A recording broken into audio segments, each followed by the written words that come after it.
सबसे पहला जैसा कि प्रकरण है हमारा हिंदी साहित्य के द्वितीय वर्ष के पाठ्यक्रम का पहला जो प्रश्न पत्र आपका लगता है उसकी पहली पाठ्य पुस्तक है भक्ति काव्य।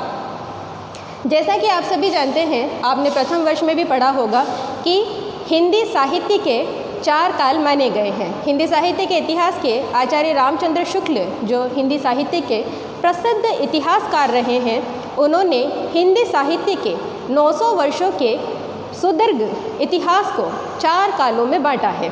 पहला काल आदिकाल, दूसरा काल भक्ति काल, तीसरा काल रीति काल और चौथा काल आधुनिक काल।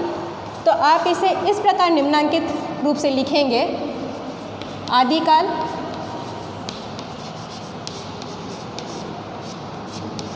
दूसरा आप लिखेंगे भक्ति काल, तीसरा आपका जो हिंदी साहित्य का काल आता है वो है रीति काल, और चौथा आपका आता है आधुनिक काल। यानी इन 4 कालों के आधार पर हिंदी साहित्य के 900 वर्षों के सुदीर्घ इतिहास को 4 भागों में सुविधानुरूप पाठकों के पढ़ने के लिए बांट दिया गया, जिसमें आपके लगता है पाठ्यक्रम में हिंदी साहित्य के द्वितीय काल जो भक्ति काल के नाम से जाना जाता है। आचार्य रामचंद्र शुक्ल ने हिंदी साहित्य के इस द्वितीय काल की समय सीमा 1375 विक्रम संवत से 1700 विक्रम संवत तक मानी है। और अगर हम ईस्वी संवत की बात करें तो 1318 ईस्वी से 1643 ईस्वी तक, यानी 1318 ईस्वी से 1643 ईस्वी संवत तक भक्ति काल की समय सीमा मानी गई है। यानी इस समयावधि में जितने भी इतिहास ग्रंथ हिंदी साहित्य के लिखे गए वो आपके भक्ति काल की समय सीमा के अंतर्गत माने गए हैं और वे ही भक्ति काल के इतिहास ग्रंथ कहलाए हैं। भक्ति, जैसा कि नाम से ही स्पष्ट हो जाता है कि इस काल में ईश्वर भक्ति की प्रधानता रही। आपको ये मूल रूप से ध्यान रखना है कि आचार्य रामचंद्र शुक्ल ने हिंदी साहित्य के जो भी 4 कालों का नामकरण किया है वो उनकी प्रवृत्तिगत विशेषताओं को आधार मानकर किया है। प्रवृत्तिगत विशेषताएं किसे कहते हैं कि प्रवृत्तिगत विशेषताओं के अंतर्गत वे आती है कि उस काल की मूल ऐसी क्या स्थिति या क्या विशेषताएं रही हैं जिनको ध्यान में रखकर उस काल का साहित्य लिखा गया। जैसा कि आदिकाल का जो साहित्य लिखा गया था, जिसका आपने प्रथम वर्ष में अध्ययन किया होगा हिंदी साहित्य के विद्यार्थियों ने, कि आदिकाल का जो साहित्य लिखा गया वो आदिकालीन साहित्य राजाश्रय में राजाओं के पास रहकर लिखा गया। वे सभी चारण कवि थे और उनका मुख्य उद्देश्य ये था कि अपने राजाओं की प्रशंसा करना और अतिशयोक्तिपूर्ण उनका वर्णन करना, युद्धों का सजीव वर्णन करना, ये उनका मूल ध्येय था। इसी को आधार मानकर आदिकालीन साहित्य लिखा गया। लेकिन भक्ति काल में जब यहाँ से आदिकाल से अंत में जाते जाते, आदिकाल के अंत में जाते जाते कुछ भक्तिपरक रचनाएं लिखी जाने लगी। भक्ति, इसका प्रारंभ दक्षिण भारत से हुआ है। भारत में दक्षिण का जो हिस्सा है उस दक्षिण भारत से भक्ति का आविर्भाव माना गया है। भक्ति का जो सबसे पहला प्रादुर्भाव हुआ वो करने वाले आदि गुरु शंकराचार्य माने गए हैं। उन्होंने दक्षिण में सबसे पहले ईश्वर की पूजा का विधान शुरू किया। अगर आपसे कहा जाए कि भक्ति में किसकी प्रधानता है तो वो ईश्वर पूजन को विशेष महत्व दिया गया है।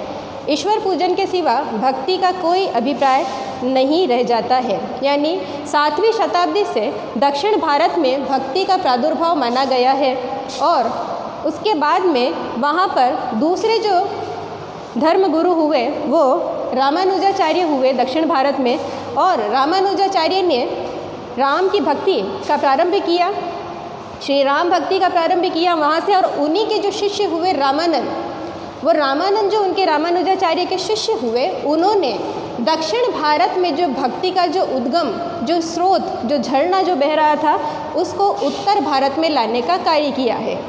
इस विषय में एक हिंदी साहित्य में एक प्रसिद्ध उक्ति प्रचलित है कि भक्ति द्राविड़ उपजी लाए रामानंद, यानी भक्ति का उत्पन्न, भक्ति की उत्पत्ति जो हुई है वो दक्षिण भारत में हुई, लेकिन उत्तर भारत में लाने का श्रेय उसे रामानंद जी को जाता है।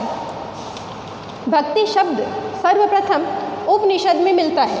इसके पहले आप किसी भी पुस्तक को या धर्म ग्रंथ को किसी को भी आप उठाकर देख लें, उसका अध्ययन अध्यापन कर लें, आपको कहीं भी इसका उल्लेख नहीं मिलेगा। सर्वप्रथम उपनिषद में भक्ति का प्रारंभ माना गया है और भक्ति शब्द देखा गया है। भक्ति के एक प्रादुर्भाव को लेकर हिंदी साहित्य के प्रसिद्ध इतिहासकारों ने अपने भिन्न भिन्न मत दिए हैं। आचार्य रामचंद्र शुक्ल जिनकी ख्याति इतनी प्रसिद्ध है कि उनके बिना हिंदी साहित्य अधूरा और सर्वांगीण, नितांत, अकेला और असहाय महसूस होता है, उन रामचंद्र शुक्ल ने कहा है कि भक्ति के उदय के लिए आदिकालीन राजनीतिक परिस्थितियां जिम्मेदार थी। यानी उस समय आदिकाल में जिन राजाओं की शरण में लोग रहे, उन राजाओं से कहीं ना कहीं भारत की जनता पराजित मनोवृत्ति की शिकार हो गई थी। पराजित होना एक तो हराना होता है, और पराजित मनोवृत्ति यानी हताशा, निराशा का भाव उन लोगों के मन में जग चुका था कि जीवन पर्यंत हमें इनका ही अधीन बनकर रहना है और ये कभी हमें इस चीज़ से उभरने नहीं देंगे, हम इनकी ही जय जयकार में जीवन बिता देंगे। ऐसी भावना उनके मन में, लोगों के मन में घर कर गई थी। वो वहाँ के देशी राजाओं से परेशान हो चुके थे और उन्होंने उस समय क्या किया कि जैसे ही रामानंद दक्षिण भारत से उत्तर भारत में भक्ति का वह उद्गम, वो स्रोत लेकर आए और भक्ति का प्रारंभ किया उन्होंने, तो लोग उनकी तरह, जन सामान्य स्वतः ही आकर्षित होने लगे और उन्हें ऐसा लगने लग गया कि ईश्वर भक्ति के सिवा अब हमारे जीवन का और कोई ध्येय, कोई उद्देश्य नहीं है और ईश्वर ही हमें अब इन राजाओं के इन दूषित रवैये से कह लें या इनकी ऐसी विचारधारा से कह लें या उनके साथ किए गए दुर्व्यवहार से बचा सकता है। उसी प्रकार आचार्य हजारी प्रसाद द्विवेदी इतिहासकार हैं हिंदी साहित्य के प्रसिद्ध, जो आचार्य रामचंद्र शुक्ल के बाद के हैं। उनका कहना है कि भक्ति का जिस स्रोत का उद्गम दक्षिण में हुआ था वो उत्तर भारत में आना स्वाभाविक था। यानी कि आचार्य रामचंद्र शुक्ल के तर्क का या मत का कह लें, हजारी प्रसाद द्विवेदी ने अपने अनुसार खंडन किया है। उनका मानना है कि जो उद्गम यानी कि जो स्रोत भक्ति जो दक्षिण भारत में पहले ही 7वीं शताब्दी में उत्पन्न हो गई थी, वो अगर 10वीं शताब्दी में उत्तर भारत में आई है तो उसका आना स्वाभाविक है। उसी प्रकार जॉर्ज ग्रियर्सन जो हैं एक पाश्चात्य विचारक हैं, इतिहासकार हैं, उनका मानना है कि भक्ति का प्रादुर्भाव ईसाइयत की देन है।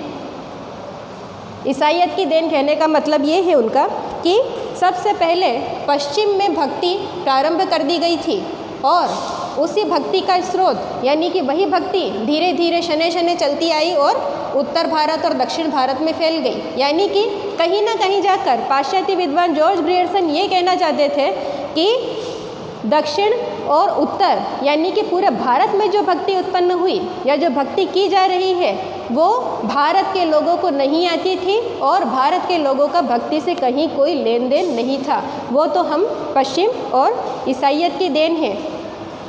उसी प्रकार भक्ति काल में लिखे गए साहित्य को आचार्य रामचंद्र शुक्ल ने मूल रूप से मोटे रूप से 2 भागों में बांट दिया है।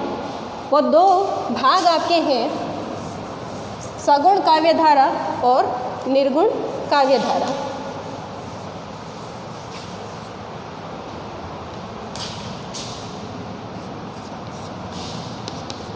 सबसे पहली आपकी आती है सगुण काव्य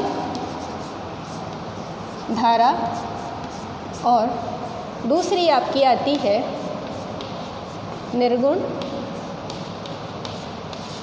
काव्य धारा। सगुण काव्य धारा, जैसा कि नाम से ही स्पष्ट है कि सगुण काव्य धारा यानी जिसमें ईश्वर के सगुण यानी गुणों सहित रंग, रूप, आकार, प्रकार यानी किस ढंग का वो दिखता है। जैसे कि हम कह दें कि आपके सामने भगवान श्री राम की मूर्ति है और भगवान श्री कृष्ण की मूर्ति है।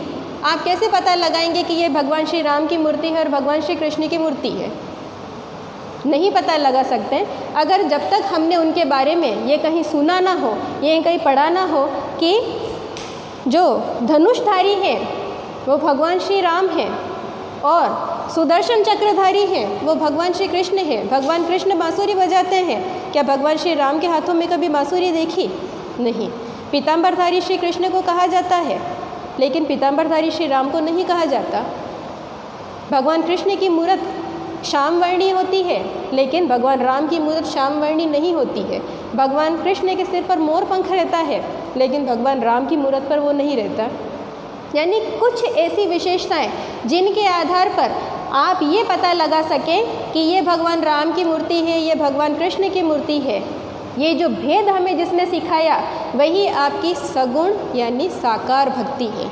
यानी सामने प्रत्यक्ष रूप आप ईश्वर का देख रहे हैं, चाहे मूर्ति के रूप में देख रहे हैं, क्योंकि भगवान को सीधे स्पष्ट रूप से खुली आंखों से देख पाना संभव नहीं है, उन्हें मन की आंखों से देखा जाता है। लेकिन समझा कैसे जाता है? साकार रूप में, प्रतिमा रूप में समझा जाता है। वही आपकी सगुण भक्ति कहलाई। सगुण भक्ति की दो काव्य धाराएँ हैं। आचार्य शुक्ल ने इसके पुनः दो भाग किए, राम भक्ति और कृष्ण भक्ति। राम भक्ति काव्य धारा, राम भक्ति काव्य धारा यानी जिसमें भगवान राम की भक्ति की गई हो, भगवान राम को ही परमात्मा माना है और उनके सगुण साकार रूप को जिसमें पूजा गया हो, जिसमें भक्तों की संख्या बढ़ाने के लिए ऐसे काव्य लिखे गए हों कि सिर्फ राम की भक्ति करें, राम का भजन करें, राम नाम का स्मरण करें तो आपकी आत्मा को मोक्ष और मुक्ति की प्राप्ति हो सकती है। इसके अतिरिक्त आपका जीवन जीना निरर्थक है। ऐसी भक्ति को राम भक्ति काव्य धारा के अंतर्गत माना गया है। राम भक्ति काव्य धारा में जो हिंदी के प्रसिद्ध कवि हुए हैं, वो उनके नाम से आप सभी भली भांति परिचित होंगे, वो हैं तुलसीदास। तुलसीदास ने जो रामचरितमानस लिखी है वो हिंदी साहित्य का भक्ति काल का एक उत्कृष्ट काव्य ग्रंथ है, जो भक्ति का शीर्ष कहा जा सकता है, एक आधार स्तंभ कहा जा सकता है। घरों घरों में, मंदिरों मंदिरों में वो ग्रंथ आज पूजनीय है। उसी प्रकार अगर हम कृष्ण भक्ति की बात करें तो कृष्ण भक्ति का जो काव्य लिखा गया उसमें कृष्ण को आधार माना गया है। कृष्ण की पूजा करें, कृष्ण को आराध्य माने, कृष्ण की आराधना करें और कृष्ण को ही अपने जीवन का प्रारंभ और अंत मान लें। इस आधार पर जिन भक्त कवियों ने कृष्ण पर या कृष्ण की भक्ति पर ग्रंथ लिखे और कृष्ण भक्तों की संख्या बढ़ाने में अहम योगदान दिया, वो आपके कृष्ण भक्ति काव्य धारा के अंतर्गत आते हैं। कृष्ण भक्ति काव्य धारा में जो सबसे पहले और सबसे प्रसिद्ध जो कवि हुए हैं वो सूरदास जी हुए। सूरदास जो कि जन्मांध थे, लेकिन उन्होंने कृष्ण का वर्णन अपनी आत्मा की आंखों से इतना सुंदर किया है कि वो वात्सल्य के सम्राट माने गए हैं। और जिस प्रकार से कृष्ण के बाल रूप से लेकर उनके किशोर रूप तक का जो वर्णन सूरदास जी ने किया वो अप्रतिम है, उसकी छटा और उसकी महिमा निराली है। और उनका जो प्रसिद्ध ग्रंथ रहा है वो रहा है सूरसागर, जो भागवत पुराण के दशम स्कंद पर आधारित है। दशम स्कंद यानी 10वें भाग पर आधारित है। उसी को आधार मानकर उन्होंने कृष्ण भक्ति काव्य लिखा है। आज के लिए इतना ही। कल हम उसके बाद में आपको मैं निर्गुण काव्य धारा के विषय में जानकारी दूंगी।